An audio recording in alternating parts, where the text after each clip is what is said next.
Now, she's best known for starring in comedy shows, but now Jessica Hynes taking on a very different role as the new detective in Patience. She doesn't sound very patient, and you can understand. Jessica, it's so good to see you.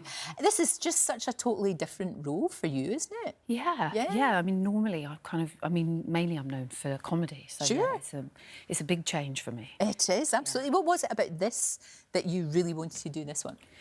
Well, I suppose the fact that it was different. Yeah. You know, just something completely, you know, it's out of my wheelhouse of experience and genre. And I wasn't sure whether I could do it. I was thinking, am I gonna, you know, and I think that sort of wondering made me think, oh, maybe I should do it. You're right. Is it that thing about challenging yourself? Get out of my comfort zone. Yeah, because you know, that's the thing. But I think that's a great idea. I think we should all do that. You know, challenge ourselves. What's the worst could happen? Exactly. You know? Well, I mean, I think the thing as well is she's very grumpy. She's grumpy. Quite stern, and she's very grumpy. And I was worried. I thought people are going to think she's really stern and grumpy, and they do.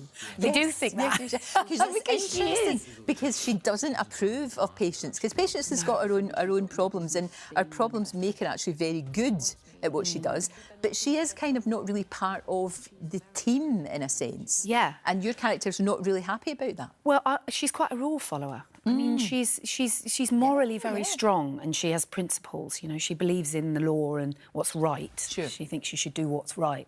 And so Patience is a little bit in the grey area. You know, she shouldn't really be on the cases because she's not a qualified detective. Yeah.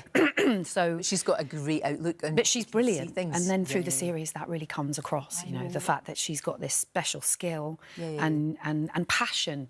And I think that's where they really connect. And that'll be good to see that relationship evolve. You know, it'll be good to see that. This is a second series. Yeah. They'd be crazy not to have a third. You're all set up, so hopefully that will happen. Fingers crossed. Watch this space. For that, absolutely. Where is it shot, though? Where are you...?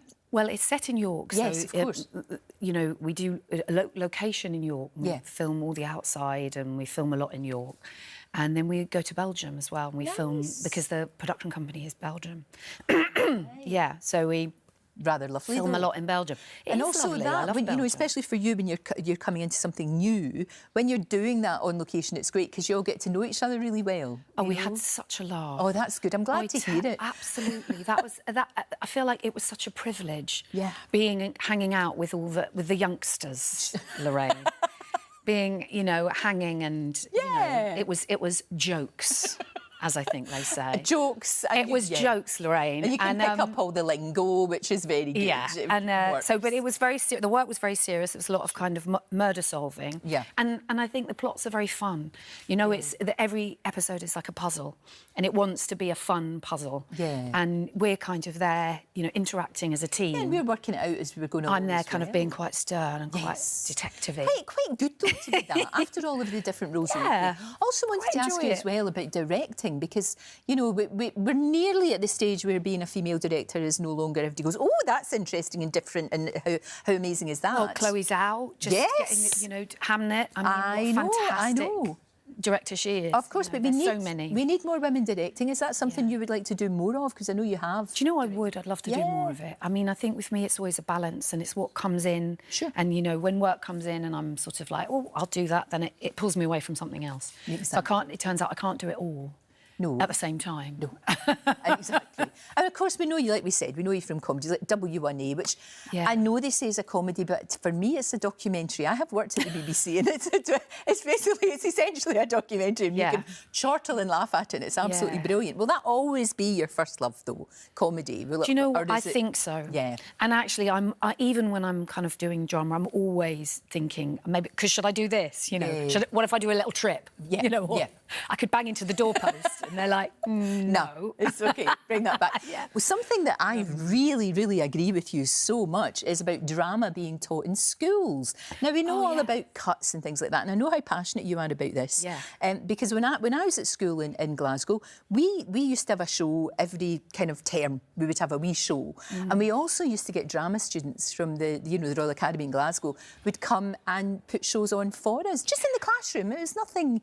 you know, it wasn't dramatic or huge or expensive, but it really was a wonderful thing to do. I just am so passionate about it. And I've been lucky enough to work with this organisation called Dramatic Recovery. Yeah. And I kind of met them and started talking to them about sort of 5 years ago. Yeah. And, you know, they wanted me to be a kind of ambassador and a patron. And I made a little film for them about what they do. And we basically met all the participants, or some of the participants they work with. And it's the idea being that, you know, drama is a fantastic tool to bring people together. It really is. And they basically kind of, they get people referred to them through the kind of healthcare in Merseyside with anxiety, depression, grief, and they get referred to do drama once a week. And the people that have taken part in it are a fantastic group of people that I made this film about. And it's, in some cases, it's revolved their life. It's changed their life, building a community for them. And so now we're just trying to start to think about a way, a scheme of basically trying to offer it to schools.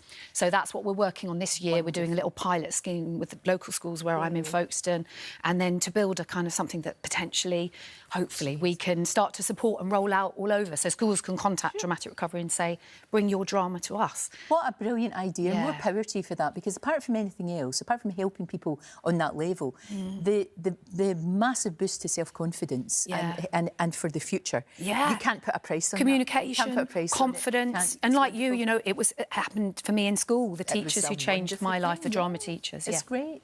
Thank you so much, Jessica. It's great to talk to you. And Patient continues tonight, doesn't it? Yep. Channel 4 tonight. Watch Patience. Great to see you. Thank you.